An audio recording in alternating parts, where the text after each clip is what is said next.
So a new decade of anime has officially begun with the arrival of Somali and the Forest Spirit. So this series, if you follow me on social media, you probably saw me tweeting all about this, posting some little clips and all that. I had quite a time. I had a really good time watching this first episode. In fact, I have to say, what a way to start off a new decade of anime. It's honestly, it made me happy. It really made me happy.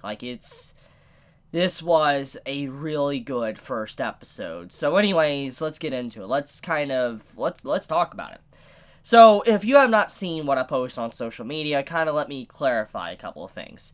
If you like Made in Abyss, like the art style of Made in Abyss, and you like, let's say, the lighting of Made in Abyss, and also the art style and maybe certain, visuals of Ancient Magus Bride, you're probably gonna like this as well. It's like a mixture of that. It's like a mixture of Made in Abyss and Ancient Magus Bride just mashed together into one series, because that's what it is. That's exactly what Somali and the Forest Spirit is. And I'm very impressed, because if you have been following me for a while, you know how much I love those two respective series. I love Made in Abyss. It's fantastic. I've been reading the manga. And I love Ancient Magus Bride. I really wish we got a continuation. We had a season 2, etc. But I love both stories. And instantly being reminded of both of these stories at the opening sequence of Somali and the Forest Spirit made me instantly 100% certain that this is probably going to be one of my favorite series of this anime season. Easily. So I'm very, very, very happy that this was the first thing I watched for this year for when it comes to, let's say, new anime. Right off the bat, I want to say that it's very clear that this series is going to be very depressing. It's probably going to be something that's going to end on a very sad note because of just the context of what is going on within the story. So let's get into it. Let's give a brief summary, and then I want to go over the little details that really fascinate me. Our main female character, the little girl, she is found in a forest right at the beginning of the episode, and this golem, he finds her and then he watches over her. He is basically her father figure. And that's the thing here. It makes it very interesting because the golem, he has no emotions. And it's very clear from the episode that he definitely does harbor some emotions, or he can't really truly comprehend what his emotions are, but he is definitely gaining them. And because of that, he can't really express himself, but he knows for a fact he wants to watch over this little girl. And this little girl looks at him and is like, "Dad." It seems like she doesn't really even know who her father was, who her family was. We don't really know exactly what happened because there really is no context that is given within this episode. Whatever, though, the case may be, it's very clear, though, that this is going to probably end in something very, very sad, like a tragedy.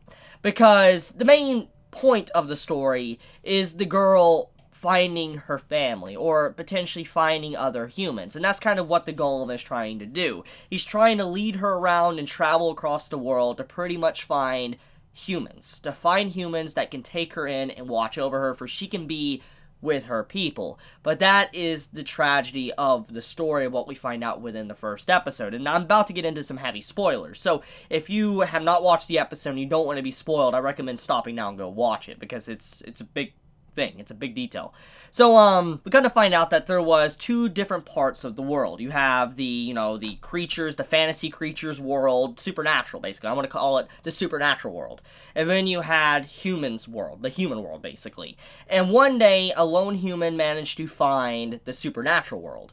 And eventually humans started to come over, and both, different worlds started to connect, talk with each other, etc. And humans constantly asked these supernatural creatures and all that, why you look so different? Why are you so different? Why do you have so many eyes? Why do you have snake skin, etc.? And obviously, the typical nature of humans, of how we act, we started a war with things we could not understand, things that were very different. And eventually it led to where the very human race was wiped out. Now, obviously, the human race isn't completely wiped out from what we can understand, is because Somali, our main female character, she's alive, and she is a human from what we know. So, because of that, humans aren't gone.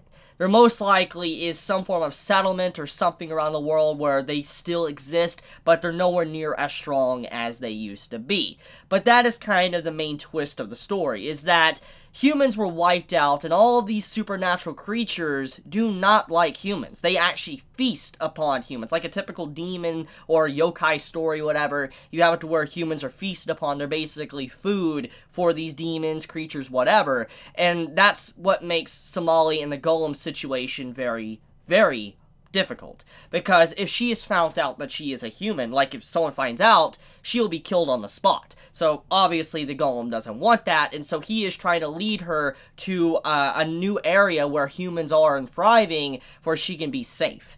And another level of tragedy that is added on to this is that he has a time limit. Now, just because he's a golem doesn't necessarily mean that his life is infinite. He may live much longer than the average creature, but he does eventually wither and die. And it's very clear from the way this episode showed his arm briefly that he is reaching the end of his lifespan. He probably doesn't have much longer to live. If I had to assume, depending on how anime normally do these type of stories, maybe about a year, maybe a couple years at most. And if that's really the case, that's scary, because if he was to, say, break down and die right now, Somali, our main female character, would be by herself and be forced to literally fend for herself, and she would die. She would die. She would not have nothing she could do, because from what we understand, the entire world is void of humans. So because of that, soon as she was discovered, it's the end. It's over. She would have to live deep in the woods by herself in isolation, or she would die. So yeah, this is definitely it has a darker tone to it. It does have a lighthearted and heartwarming theme and feel to it as well, but there is darker tones within Somali and the Forest Spirit. And I like this show for that. That's why it heavily reminded me of Ancient Magus Bride and Made in Abyss, because they kind of have those tones to it. Basically, when you first glance at the two individual series, they have this happy, uplifting, heartwarming view. And then all of a sudden, when you actually find out more about the story, there's a lot more darkness going on, and that's kind of what this is. There is a few comedy moments that are just really cheery and heartwarming, like the whole food segment, to where she doesn't want to eat this fish that's put in front of her, Somali, our main female character, and the Golem, the dad, figures like, it has sufficient enough nutrients, all what you need, eat it right now, eat it all, and she's like, ugh, and she eats it, and she gets very happy, and you see stars and stuff all around her. It really reminded me of myself, because I remember when I was first introduced to some really grotesque and weird food, like, let's say, fish, or sushi, whatever, or let's say, clams. I was like, ugh, like, that's kind of, like, nasty looking, or whatever. And then I tried it, and I really loved it. Seafood's one of my favorite things. I love going to sushi places and all that, and so, I find that scene very relatable with how our main female character reacted to disgusting looking food. Then there's also another amazing moment. There is a moment where our main female character realizes she's different.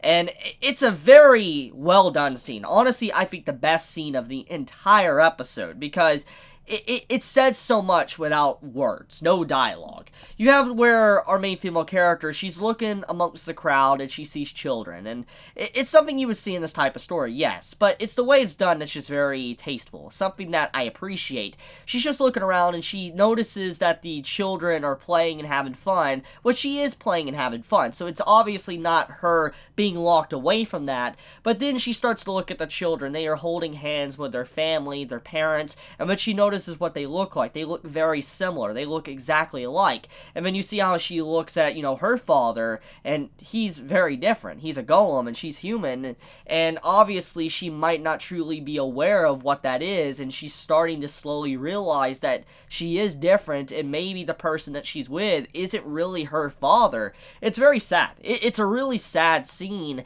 but I think it was just such a well-done scene that I'm very impressed by the way it was able to convey emotions without words at all.